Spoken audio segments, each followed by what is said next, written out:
Welcome to Band Talk with Charlie Mangini and friends. The only podcast where it's okay to talk in band.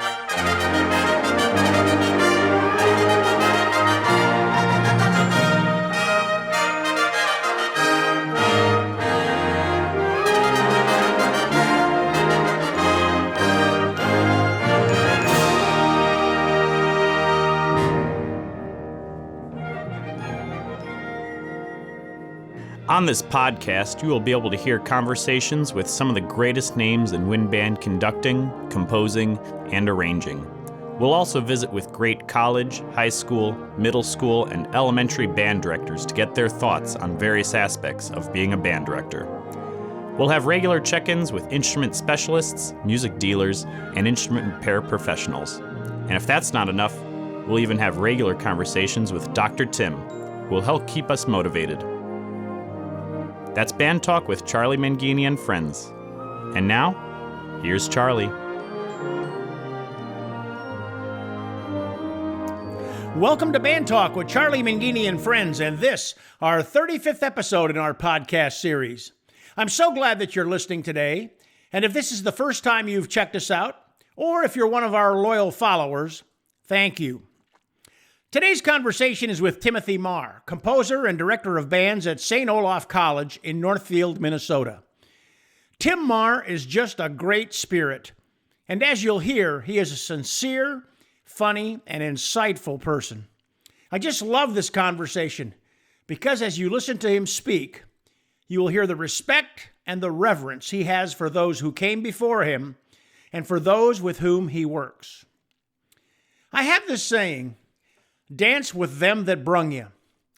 It really simply says, be loyal. Be loyal to those who have had a hand in your growth and development. You know, over the years, I've had the opportunity to work with hundreds, maybe thousands of music teachers. And as I look back, I could put each one of them into one of two categories, those who got it and those who missed the mark. And as I look at these two groups, I find there are many little things I could point to, but there is one thing that jumps out to me, that those who got it, those who are successful, those who seem to make it happen despite the circumstances, those are the people who value and respect other people. I've heard it said that we shouldn't think less of ourselves, we should just think of ourselves less, and this is the case.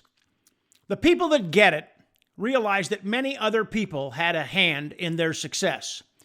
Whether it was their beginning band teacher, their college private lesson instructor, or the person who hired them for their first job. People who in some way took an interest and made it possible for us to grow and develop, to allow us to realize our potential without throwing roadblocks in our way. I've always said that it was my job to make the boss look good. It was the way I was brought up by my father. It was that way when I was working at the golf course as a high school student, or tending bar in college, or at my first teaching position. My job was to make sure the boss looked good. And how did I try to do that? By trying to do the best job I could. By taking the tips and suggestions they offered and integrating them into my daily routine. You know, as a teacher, those performance reviews always had the good and the bad. And dang it, those bad things really hurt. But as much as they hurt my ego, they helped me become a better teacher and hopefully a better person. Same is true when I took my bands to contest. There is one in particular, a national marching band contest, where one judge just tore us apart. Basically moved us from winning or placing very high in this national contest to putting us near the bottom. It was painful and it hurt. And it still hurts to this day. And perhaps that person could have been a little bit more gentle in his comments and critique. But I look back and say that in the end, he was right. And he helped me become a better director. Being able to recognize those people in our lives who have helped us, recognizing those people that we followed in our teaching situations, whether they were successful or not, we have to realize that they gave it their best shot. They tried their best, And although we don't have to agree with everything they say or do, we should respect their efforts. And respecting their efforts means that we look for the things we like, we agree, and we praise them. And then we look at those things we question, and before tossing them aside, give them serious thought and consideration. We try to make, in the words of Stephen Covey, a paradigm shift. We try to look for why they feel or think or do that which we don't agree, or should I say that we don't understand. Loyalty is about understanding the role that others play in our world and valuing the contributions they made. It's making sure one goes home from the dance with the same person they brought to it. If you want to be one of those folks in our business who gets it, then make sure you are looking around and taking stock of all those who have had a hand in helping, or those who have their hands out ready to help. Then make a special effort to say thank you. Thanks for caring enough to help, to offer advice, support, counsel, praise, and even those gentle and not so gentle course corrections. Those are the people who brung us. So now it's our turn to dance. We'll be right back with our conversation with Timothy Mahr. This is Drew with thepodcastingstore.com, your one-stop shop for everything podcasting and remote learning, and a proud sponsor of Band Talk with Charlie Mangini and friends. Listen to what we've been working on in this clip from our podcast. I had a fairly interesting dilemma revolving around remote learning, specifically kindergarten, for my 5-year-old Timmy. He's taking his remote kindergarten classes on an iPad. The thought was that we could put a pair of headphones on Timmy and isolate him from the distractions in the room, and he could concentrate on learning. The issue with that then is that we can't monitor his lesson while it's going on. So then the idea that I had was to split the signal, but then the problem with that is if we put a pair of headphones on him and me or Jamie, is that then we are tethered to the iPad and can't attend to Sammy. So the solution that I came up with was to go from the lightning port on the iPad. To hear the rest of this podcast, please visit thepodcastingstore.com, your one-stop shop for everything podcasting and remote learning. This is Drew with thepodcastingstore.com. Now back to Charlie. Well, it was 1998, and I was getting ready for the Vandercook College of Music program for the Midwest Clinic. And, you're always looking for great repertoire to play. And one of my guest conductors that year was Gary Green. And Gary's one of my dear friends in life, and I rely on him for so much. And I called Gary, and I said, "Hey, Gary," I'm looking for a piece. And I said, for the Midwest Clinic, I said, "I want something that you would like to do. I'd like to have you conduct." And it didn't take him 2 seconds to respond. "Man, have you heard this great piece by Tim Mahr?" And I said, "What is it?" He says, "When I close my eyes, I see dancers." And I said, "No." He said, "Go listen to it right now and then call me back." So I did that, and we performed it, and it was sensational. And so now I got the real pleasure, finally, on this podcast after almost a year, of bringing the composer onto the podcast. He's my new friend. He's Professor, Doctor, Composer, Musician par excellence, Timothy Mahr. Tim, thanks for being with us. Oh, thank you very much. I hadn't heard that story about Midwest. That's sort of fun to hear. Yeah, 1998. That's back when I had hair and a job. No, I don't have either, but that's okay. Tim, I first learned about you back when I was in my high school band. Back in Olathe, Kansas. And I guess... I'm not that old. Are you talking about when you were conducting or when you were in your high school band? No. When I was conducting, it was probably 1985 or 86. And again, I was looking for pieces to play, and I called Gary, and he said, "You got to listen to Fantasia in G." And I played it with my high school band, and it was fantastic. And I mean, it just has so much magic to it. And you get to the end of that and goosebumps just jump on your arms. I mean, it is just such a special piece.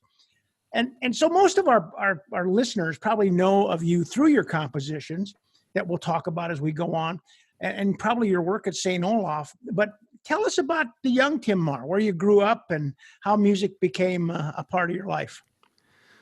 Well, I grew up in Wisconsin, born in Reedsburg, and then we moved to La Crosse when I was 3. And I owe it all to my mother, as most of us do. She was a piano teacher throughout her entire life. And I would see kids come in to take lessons before I was old enough to walk myself. And she was also the choir director at the church. And so I saw that it must be normal to wave your hands around and have sound come out. I mean, it was just this a wonderful place for a young musician to grow up.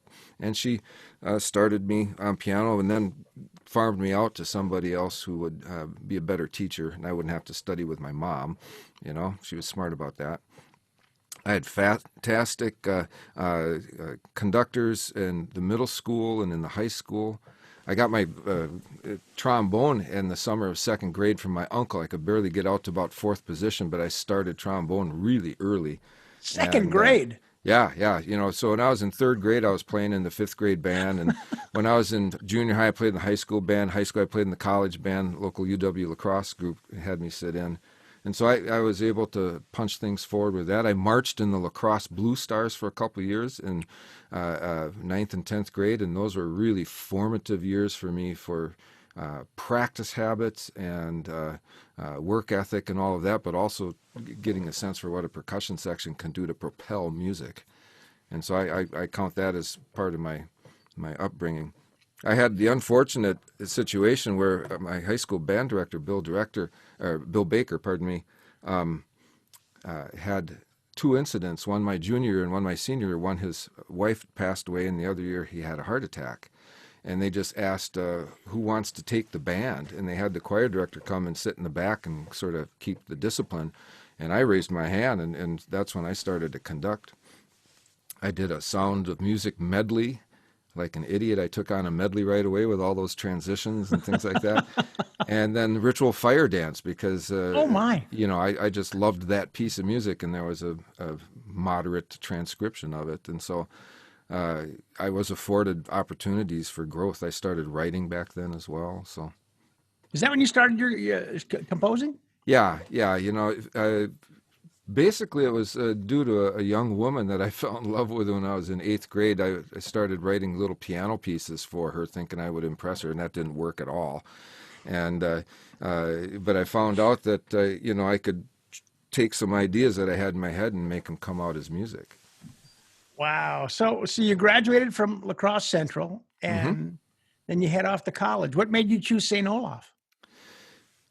Sort of a fluke. I had a couple of buddies in high school, and they were doing a college visit to St. Olaf, and it wasn't really on my radar. I was applying to Northwestern in Indiana and places like that, and I said, well, I'll come along. They were going on a Saturday, and it just happened to be the Centennial Festival of the college going on that weekend, and some great admissions counselor got us some tickets, and I heard the choirs and the orchestra and the band. Everybody was making music that day, and it was like, holy cow, this place is, really doing it right.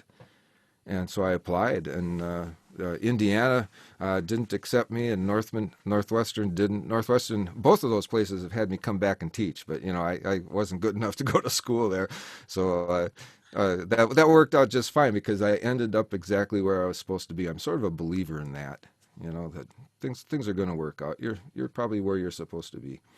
I think you're kind of right on that. I think things kind of work out for a reason. There's a higher power up there, I think. Mm-hmm. So when you were a student at St. Olaf, did you ever say to yourself, hey, someday I hope I can be the band director here? Oh, yes. I dreamed of it. I never thought it could happen, but I saw Miles Johnson, my predecessor, and saw his life, saw what he got to do every day, the music he made, the sound of that ensemble, and dreamed big dreams. I thought, well, maybe I can get myself positioned so that I might be able to, apply for a job like that. Primarily, I just wanted to go out and be a high school band director, go get a good job. Yeah. Well, Mighty Johnson was larger than life. I mean, you mentioned that name, and everybody he's revered. So what do you remember from your days with him? Oh, all sorts of gaffes where I would, do something stupid and he would have to, fix it for me. I had trouble growing up, put it that way. But the thing that I remember the most was that he helped me understand the beauty and the sound of winds, brass, and percussion. Coming out of high school band, coming out of drum corps, It was a little bit more about how exciting can we be? How big can this sound be? All this kind of stuff. And he had us playing, all these tender moments throughout the repertoire that he put in front of us. And it changed the way I thought about the ensemble.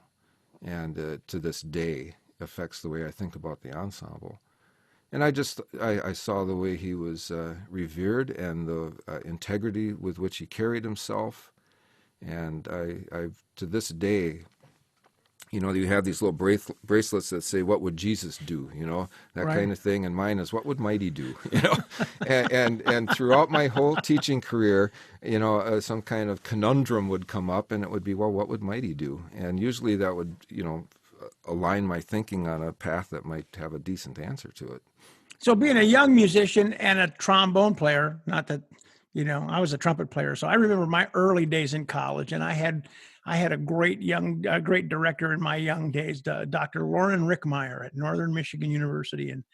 And he was doing that same kind of thing with us. But as a young musician, it took me a long time to get to the point where I could embrace the wonders of what he was doing. I was so anxious. Did you have those same kind of feelings?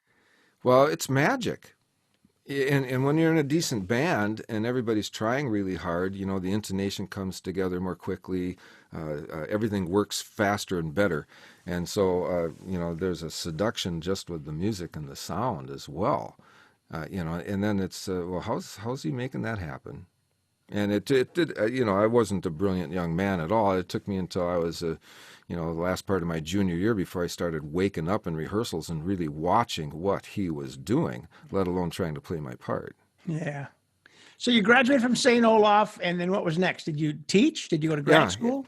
Yeah, I taught up in Malacca, Minnesota. It was the longest summer of my life. I applied everywhere I possibly could and kept coming in second or third place. And there was a Twin Cities suburb that was open, and I applied, and I got second place. And I said, well, who got that job? Can you tell me? And they said, well, it's this guy from up in Malacca, Minnesota. And I just went and looked it up on the map and said, hey, I hear your guy just took a job somewhere else, and I'd like to apply. I came in second, and they said, oh, really?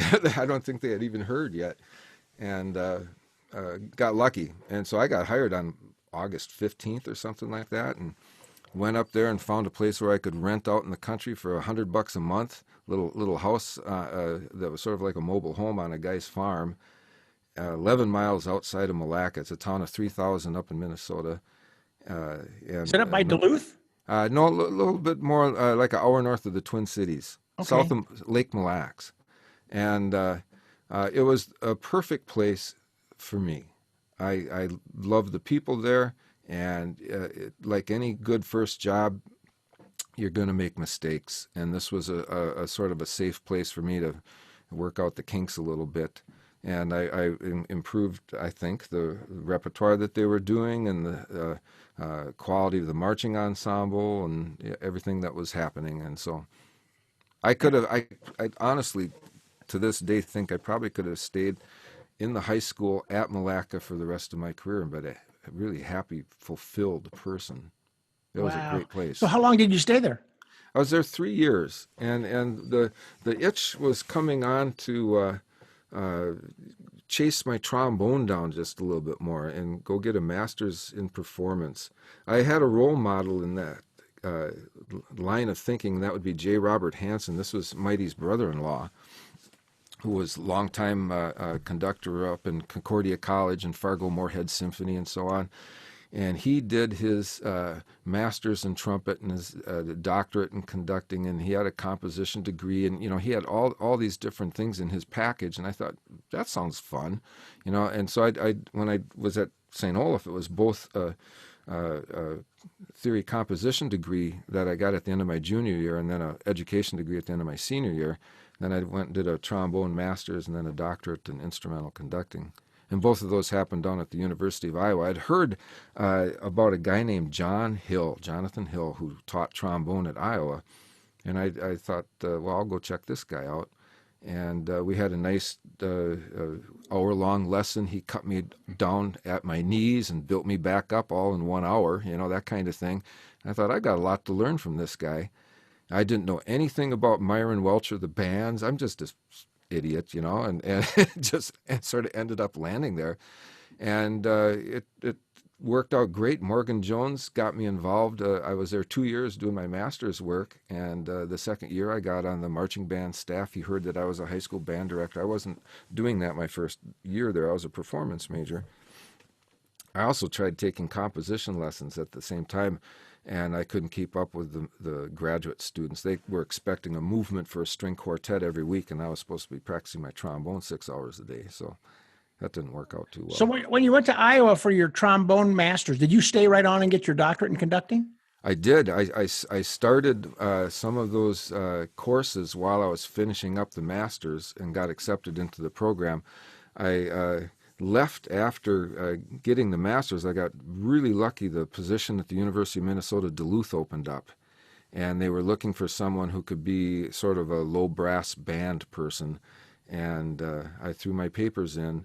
And Dr. Welch wrote a good letter for me, and this was right after Fantasia in G was premiered, and I had some good things happening at that part of my career, and I got very fortunate to have them understand that I already knew a lot of the contacts in the area up there. It would be maybe a comfortable fit for me to come back into northern Minnesota, and that again was just this fantastic position. I was an assistant professor at the age of 27, and I thought the world was perfect, So what do you remember about working with Myron Welch?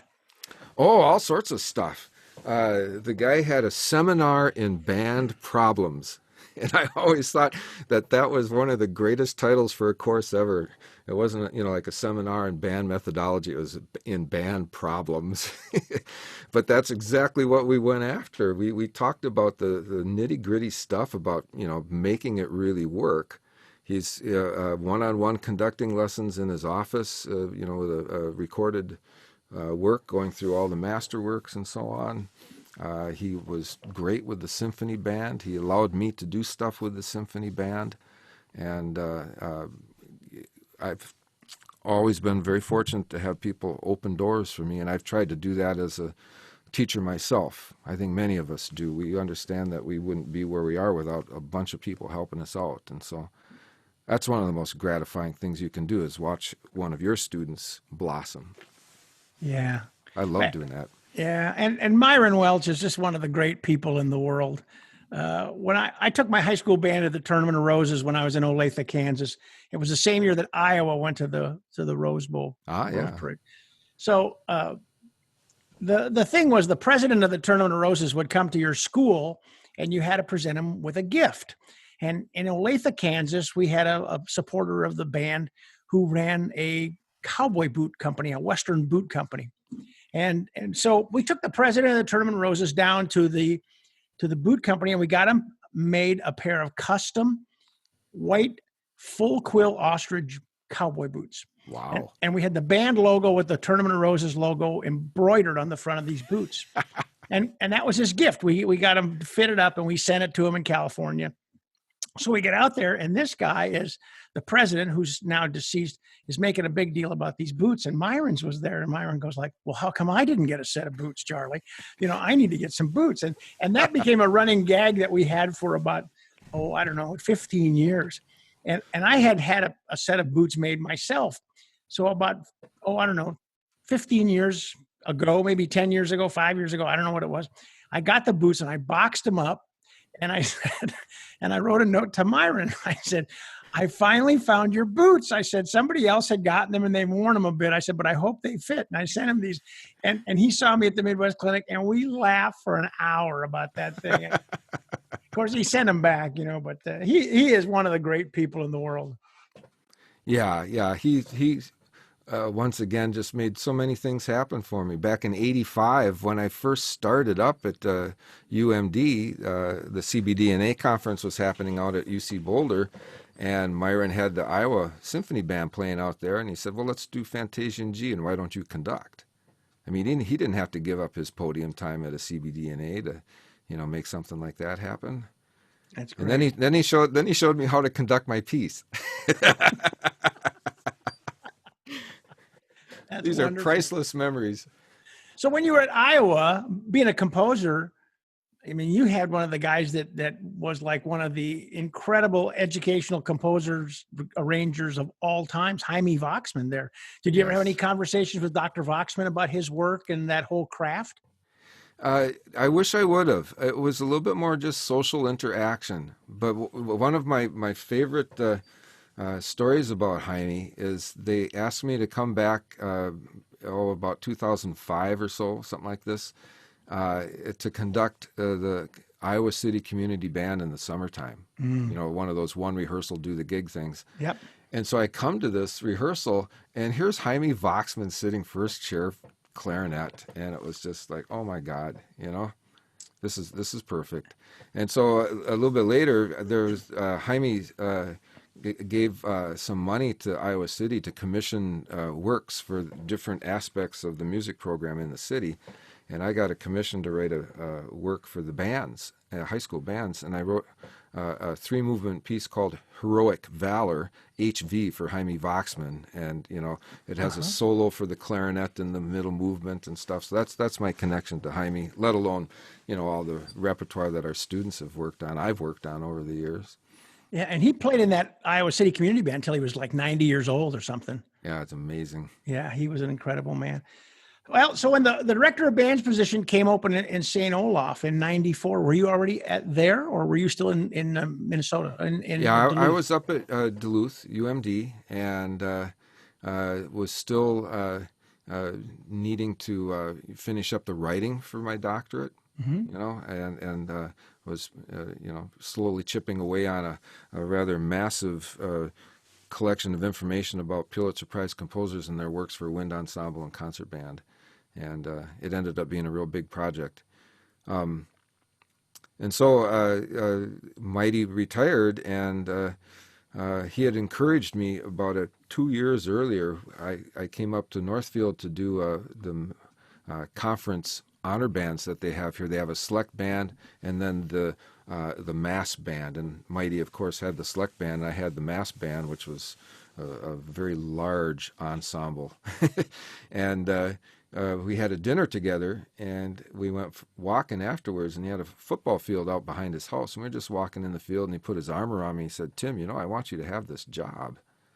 And I remember it was in May, and it was probably 70 degrees outside or whatever, and I was just trembling. I couldn't believe he was saying that. I get emotional thinking about it right now. And so when the position opened up, I thought long and hard about applying, and I didn't apply right away. The department chair wrote to me and said, "Are you going to apply?" This was like 3 days before the deadline. And I said, "I'm still trying to figure out if I'm even worthy of it, But I was encouraged, and I put my papers in. I loved that band. I was in that band, and I wanted to make sure they had the best person they could get next. And I think they did. I think they got him. And I think I'm talking to him right now. Well, I appreciate that very much. But what happens in those kind of positions, Tim, and you know this as well as I do, when somebody follows a legend, when they follow somebody that's been really, really successful, there always seems to be somebody that becomes the Paschal Lamb, that's got to be out of there because this guy's doing maybe a little bit different or doesn't understand. And there's a revolution and that's gone. And then they bring in the next guy and he's successful. But that didn't happen in your case. So talk about that transition between Mighty Johnson's tenure and your tenure. Well, I think one thing that helped is that I knew the program so well.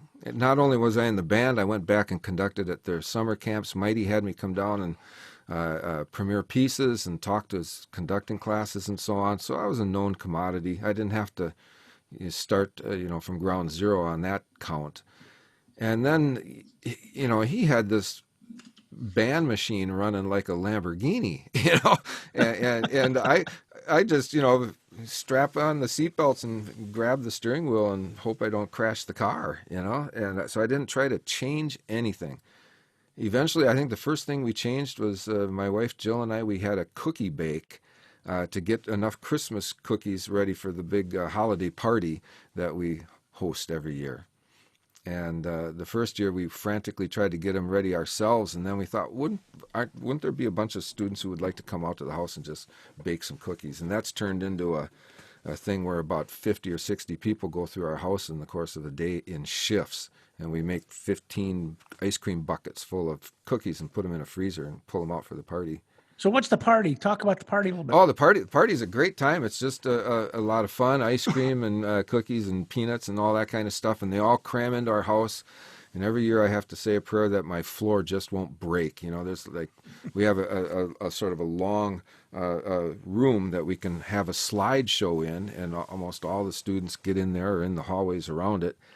And we call it baby slides, and they're supposed to bring it used to be actual slides. Now it's a PowerPoint presentation, but bring a cute or a funny picture of you when you're like 3 years or younger, and then you try to guess who it is. And it's a riot. They're screaming out names, and sometimes they're so far off. And others, it's as soon as the image goes up, everybody in unison screams the name out because they know exactly who this little kid still is, And then Jill and I go down into our basement and we find something we just have to get out of the house, and we give it to the kid as a prize.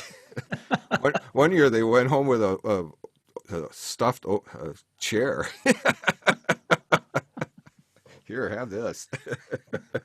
Wow. And you've been at St. Olaf now for 27 years. Is that right? Yeah. It's sort of numbing to think about how quickly that went. Oh my gosh. You're getting ready to retire one of these days. Well, yeah, I'm 64, so you can do the math. It'll come soon. Oh man. Not next year, but soon. Yeah, well, let's change the topic a little bit. Because you're probably more well known as a composer to the big world here. So you mentioned that you started writing some piano tunes in hopes to win a girl's heart, but that didn't work out. And when was it that you said, "Well, let me try this for band. Let me instruments"? And when did that start? Yeah, I sort of came at it through marching band and jazz band. I had a chance to arrange for these groups. Chicago tunes were hot on the radio at the time. This was back in 73, 74, That's before copyright laws and all those things, right? I have no idea what you're talking about. And I was also not an adult. But, I would put together some arrangements and have a chance to conduct the groups. I had a chance to chart a marching band show. All sorts of stuff like that was happening. And so I came at it by arranging and having fun, manipulating the instruments. And I thought, well, why don't I write my own music? And I started writing like brass ensemble music for our church. These were all the buddies at church, and they were honest enough to tell me this was decent music or this wasn't, and I learned from that process. And then I had some good comp teachers and experiences moving through college. Art Campbell took me under his wing. He was the composition teacher. I tutored theory classes for him, and I remember composition lessons with him where he would just pull out a red pen and say, "Have you considered this?" And he would put another mark on my score, which was like, "Yes, that's the answer." He would help me see ways out of problems and so on. And they were once again open to arrangements and compositions as I was moving forward. So what was your first work for band? Wow. There was a little work that I wrote when I was student teaching for my group down in Austin, Minnesota. Conrad Music was the supervising teacher, Muzik. I was looking around to figure out where to go to student teach, and I saw a guy named Music who was a band director. I said, well, this is the guy. I got to go see how he pulls this off, And I wrote a little adagietto, I called it, and went back for their spring concert, and we premiered a work. And it's what we now call juvenilia. It's not out in public, but I learned a lot in the process. And then Fantasia in G, Fanfare and Grand March, some of these early pieces are the ones that had their start when I was still on the St. Olaf campus or shortly thereafter. Yeah. Well, you write the majority of your work for grades 4, 5, and 6. You do have some 1, 2, and 3s that you've written. And how many works do you currently have published, Tim? Oh, I don't even know, to be honest with you. Probably about 45 to 60, somewhere in there. Yeah. I have my own firm, Mahr Music Press, so I don't know if I get to count those as being published or not. But well, sure you do. it's an LLC, so it's legit, Yeah. and you can buy my product there. And I have a whole bunch that aren't published as well. And so that's what the other reason to make Mahr Music Press happen a couple summers ago. This will be sort of a retirement kind of thing as well, and just to get more pieces out. We'll be back with more of my conversation with Tim Mahr in just a minute. Band Talk with Charlie Mangini and Friends is made possible through the support of Hal Leonard, publisher of the Essential Elements Method for Band. Advantage Network Percussion, where you only get the advantage if you're part of the network. ThePodcastingStore.com, your one-stop shop for the finest in podcasting and virtual learning gear. And Vandercook College of Music, home of the Mecca Continuing Education Program, where you'll find an online class for your every need. So, Tim, do you have a strict schedule that you follow? I mean, I remember talking to Francis Macbeth a long time ago, and he told me that, he started writing every day at like 9 o'clock, and he would write for 3 or 4 hours. So do you have a strict schedule that you follow? Well, I'm a full-time professor, and so that's my day job. I used to be that it would be late at night, that I would be able to sort of shut down everything that happened during the day. Kids would be in bed. I could finally just sort of focus in on the writing and then stay up, 1 a.m., 2 a.m., something like that. Now that I'm an older man, I find it easier to get up earlier and earlier in the day. And that morning time is really pretty precious, from about 6:30 until 8:30 when anybody else in the house wakes up. I've got time to devote to writing or to intentional listening projects, expanding who I'm listening to and so on. And I find that to be very fruitful time. The deadline is always the thing that really kicks it into high gear, though. You just have to work backward from that deadline and hope the muse visits you once again. It's kind of like being a band director, right? When you start, they always start the school year and they look at their kids and say, okay, kids, this year, we're going to learn both scales, and then 30 seconds before the concert, they're screaming at them to sit down and shut up and rehearse this measure. And I mean, it's just, it's no different, right? That's why we have goals. Otherwise we'd never get anything accomplished. It's been really challenging to write during the pandemic. I was talking about this on a music intro for a concert that was broadcast last week, that a bunch of my colleagues have mentioned the same thing. The pandemic hit, and it just sort of shut down the creative flow. Too many serious things going on, and you would have all sorts of people that were saying, this is the perfect time to be writing a piece about this. And I can understand what they're saying, but wow. It wasn't easy for me to see past the distraught reaction I was having to what was going on in the country, in the world. And it's a little bit rosier for me now. I mean, I'm looking at maybe I'm within 3 years of retiring, perhaps, and my job might be to just shepherd the St. Olaf band until they can actually be together on a stage in a normal sitting situation. Right now we're at 9-foot distancing with bell covers and the usual things, slit masks.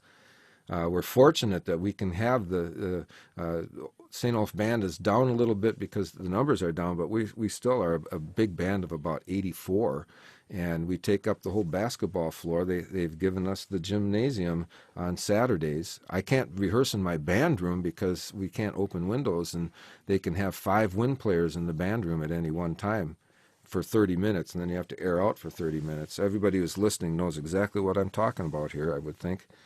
And so we're just really fortunate that we can have our full band get together for a rehearsal or to make some kind of performance happen. There won't be any live musicians. It'll be a recorded later streamed kind of situation. And so finally now I think that I'm improvising at the piano again, and it's vicious, angry music coming out, and it's cathartic, I think, for me personally. And I typically record these and save them in a SoundCloud, situation.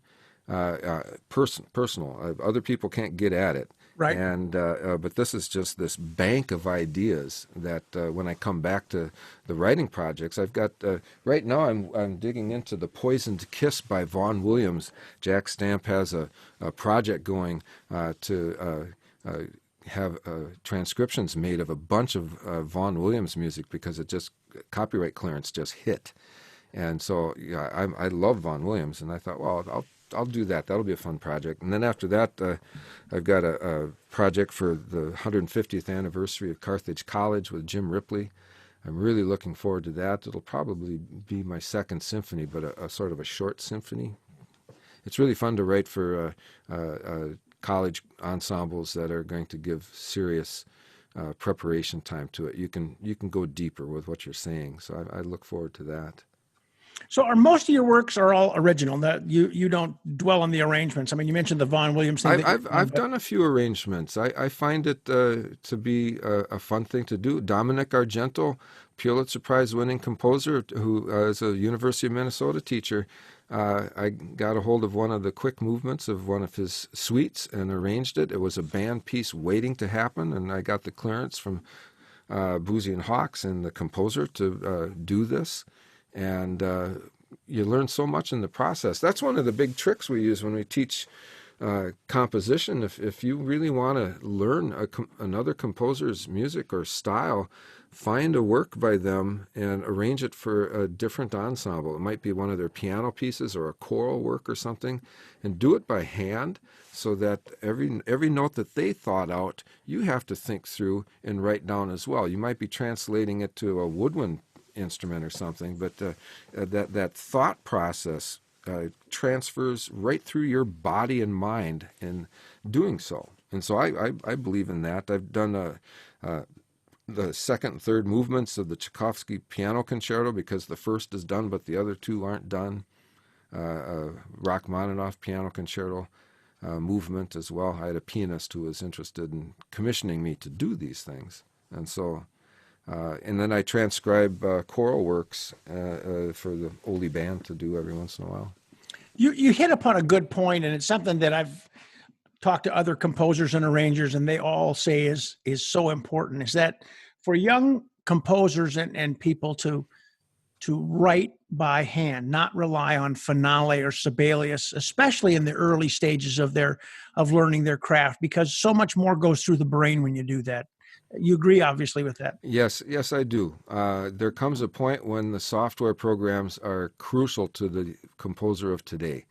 It is just such an aid to producing the actual hard copy music that is needed. You're a fool not to learn how to handle that efficiently. But the old copy and paste problem that happens with most young composers rears its ugly head if you let them do it all on the computer. David Maslanka, I had a couple of my students went and studied with David during the summertime, lived with him for a while and so on, and he would have them all work with pencil. You might see an engraved score from David, but that's usually through his son Matthew making that happen. Yeah, I love Maslanka's work. It's just so soulful, man. It's like, yes. It like reaches deep. So when you hear another composer's work, what do you listen for? Oh, that's such a fantastic question. I more than anything am focused on two things. I'm listening for craft, and that's the composer in me. How are they handling this? How are they expressing their ideas? I'm furtively searching for surprise and interest. I want to be blown away. And people can ask who are your favorite composers, and typically for me it's the one that's currently knocking me out. And it could be from any genre, but I find that I don't have enough listening time in the first place. But for example, Andrew Norman from out the he's now at Juilliard, I guess. He used to be on the West Coast, but he's writing orchestral music, chamber music, and so on. That is fresh and sonically operating at a hyper level. It's given me so much to think about with his orchestration, his tossing of ideas around, structure, and so on. And so I love Mahler, I love Maslenka. I went through my Bach phase. I mean, it's Vaughan Williams. All of these people are important to me. Schwantner, the first time you heard Mountains Rising Nowhere, how did that affect you? And for a young composer, it's like, oh my God, you can do this, and then you find out that Schwantner was a guitarist, and you hear so much of his music is arpeggiated, and it's like he's just picking it on his guitar, and making these coming to these understandings of where the music might have come from within that thought process. So you teach composition at St. Olaf. Mm-hmm. I'm enrolled in Professor Mahr's Composition 1 class. So what's my first assignment? It has nothing to do with putting a pen to paper necessarily. It's just to open up your mind and look for gesture in the world around you, look for rhythm in the world around you. I'm looking right now, we're on Zoom, and I see a rhythmic pattern in the tiles of your ceiling right now. I'll call attention to these kinds of things, and just to broaden their thinking a little bit. We have sometimes seniors taking that class because it satisfies a fine arts credit for their liberal arts education, and they virtually have no musical training at all, and they end up writing some of the most interesting music because they don't have the preconceptions of how it's supposed to sound. They come at it fresh. We had this really interesting piece for car doors being shut. And you just have to let them go with it for a while, and learn from the experience. Eventually, I have them do 5 little projects during the course of that class, and one is to write just a piece for a solo instrument, write a melody, and they find out how hard it is to do that well. Write a piece for voice with an accompanying instrument, write a piece for non-pitched percussion, write a piece where you have 4 people come out on stage, but they can all only play the same pitch, and make that interesting. So it's 90 seconds of just a single pitch, and it's all densities and a little bit of orchestration going on. And then the last project is you have 4 pitches with either 1 or 2 performers, but you only get 4 pitches. It's a limited set. Make something happen. And there's all sorts of great repertoire out there to show them as examples, and so through great limitation, they find some freedom, hopefully. So step back for a minute. Think about the body of band works that have been written over the last, 25, 30 years.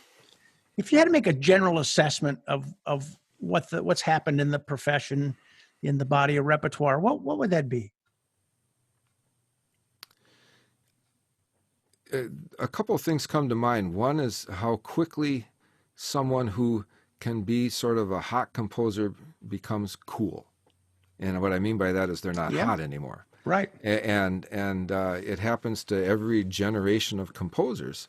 And I think it's not an indictment, it's just a realization of where we are at as a profession in the band world. We're hungry for new repertoire, and it's so encouraging. And we've got major composers giving us serious works. It's such a fantastic time now for the band world with its repertoire. And I think a lot of it reflects, as it should, the world that these composers are living in right now. And you hear all sorts of influences coming from the popular contemporary world, the jazz world, the global sense of awareness for musical styles. It's an eclectic time. It's a really wonderful time to be a composer because just about anything can go. And it just needs to have, once again, this integrity, which is so elusive to try to define. There are textbooks on that. I'm always listening for things that just sound honest, that they don't sound like they're showing off to me. It doesn't sound like they're trying to manipulate me or fake me out or make me say, "Oh, look at this." It's there's a lot of that out there, I think, and it's more. This is a real honest effort at expressing what they said this piece is about in a program note, or what I'm perceiving it to be about. I'm picky. I love it. I love the word honest, and I think that's so important when you have new music, regardless of the grade level. I mean, whether it's grade 1, 2, 3, whatever it is. I remember teaching repertoire classes or working with teachers at Vandercook that would come back for some continuing education. And we'd always do like a survey of new publications. And one of the tricks I would do is I would turn on the recording and I would play the first phrase of it or first half phrase. And then I would shut the recording off and I say, okay, sing the next thing you hear. Right. And they'd all sing it. And then I'd play it and they go like, yeah, that's exactly what we just sang. Right. I go, okay, we can turn that one off. You've heard it before. You don't need to play it with your. That's a great idea. I mean, isn't that the truth? That's the fun of just being engaged at that level when you're listening. Can you predict? This is all implication realization theory. This is another thing I get at right away in Comp 1. Things are implied in the moment as to what will happen next, and then it's either realized or not. Leonard Mahr and his thinking. And then I bring up examples from movies and music making and so on. And, if you can predict all the time what's going to happen next, it's a shallow experience. It's terrible, actually. It's boring. And that's why kids quit band, because it's just boring for them, Yeah. So if someone was to ask you about your writing style, about today's Tim Mahr, how would you explain it? Well, I think if they looked at the body of work, I'm getting old enough I can say something like that, I guess, they might take note of the fact that a lot of the pieces are about our times, social issues, things that are important to me and on my mind. These are the things that I want to have other people think about. One of my more successful pieces of late is a work called Imagining Peace. It's 15 minutes long with narrator, and it's a collection of quotations from thousands of years ago up to 17-year-old young woman yelling out, "We call BS." It's the what's going on in the world. People from all different civilizations and cultures and ethnicities and genders, and it's you sort of get hammered over the course of 15 minutes with the search for peace and justice in this world. And I tried to find music that would support it. Sort of a Lincoln portrait kind of, structure to it.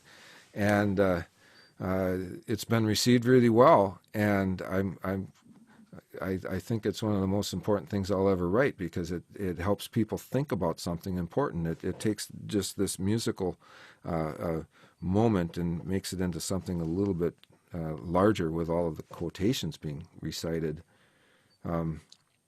Is it a recording on YouTube about with it? Yeah, they can go on my site, just timothymahr.com, and find a score and follow it. And I just was commissioned to make a chamber version of it, so I've got one now that's for 23 players plus the narrators. And I'm pleased with it. It's tough. It's a real solid grade 5 kind of piece, but it was what it needed to be. And it was commissioned by the Minnesota Symphonic Winds, which was my adult group up here that I have the privilege to conduct. And we gave a premiere in downtown Minneapolis, and it was a pretty wonderful event all in all. I'm really proud of the group. They played gloriously. And so I just wrote a piece for the National Honor Band that was thwarted at Indianapolis. They had this was right when things were shutting down this past spring. And Colonel Tim Holton was the guy who commissioned it. The Maryland Winds gave the first premiere of it, sort of a reading premiere, and then it was written for the National High School Honor Band, and I call it Urgent Voices. And I'm still thinking, along these lines that there are young people amongst us who are crying out and trying to have us change. Think of everything that's going on in these last couple of years. This is an incredible time that we're in right now. And can I come up with music that high school students can experience in performance and have them think more deeply about this, let alone how it might affect the audience? And they showed up on Thursday in Indianapolis, and they got to the point where they could sort of play the piece from start to finish, as I understand it, but they were all sent home on Saturday, and they didn't have the culminating concert. Well, your thought and your direction in your compositions plays so much into the whole movement of social emotional learning now. Yeah, exactly. And, that really supports it. I credit you on that. That's wonderful. I'm anxious to hear that. I have not heard Imagining Peace, but I'm going to go listen to it this afternoon. It'll be great. So have you done anything with the current flex band movement? I thought about it. I really did. I actually started, I have a piece called Old Man Run. If you can imagine who the old man is in that little fun piece I wrote for high school band, it's me. I wrote it out getting my running ready for my annual 5K. And I thought, well, I could pare this down, and then I just sort of got sidetracked with some other projects. I'm not super interested in this, to be honest with you, and I'm glad that others are. I want to be moving ahead. I already had that project to make a reduction of Imagining Peace, and so that was already my summer project. And I'd rather think about having full bands together yet, Yep. I in all honesty, I have great faith in the band directors out there who could take a piece of mine and say, this is who showed up, and figure out how to make that work if they really wanted to have that piece happen. Because by and large, what we're finding out with most of the flex scoring is that there's not more than 5 or 6 ideas happening at any one time. Right. And so we're smart enough. We can figure that out. Okay, last question. So what advice would you give to a young Tim Mahr? Hang on for dear life. It's going to be quite a ride. I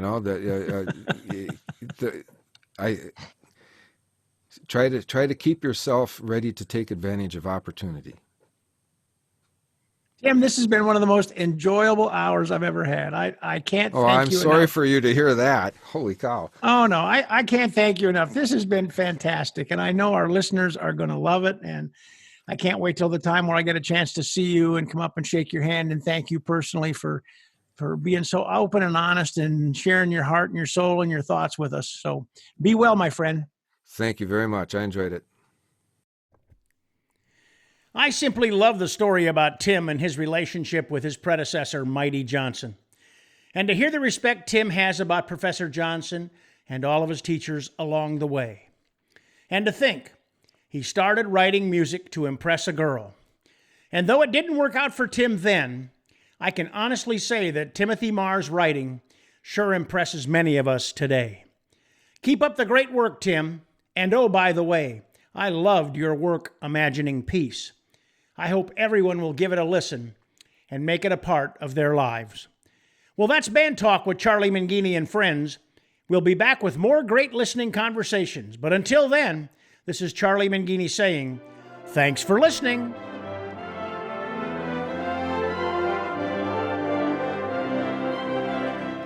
Thanks for listening to Band Talk with Charlie Mangini and friends. If you would like to send a question to Charlie or have a comment, please send an email to bandtalkcharlie@gmail.com. We hope you will let your colleagues, students, and friends know about Band Talk with Charlie Mangini and friends. Thanks for joining us, and we look forward to being with you again soon.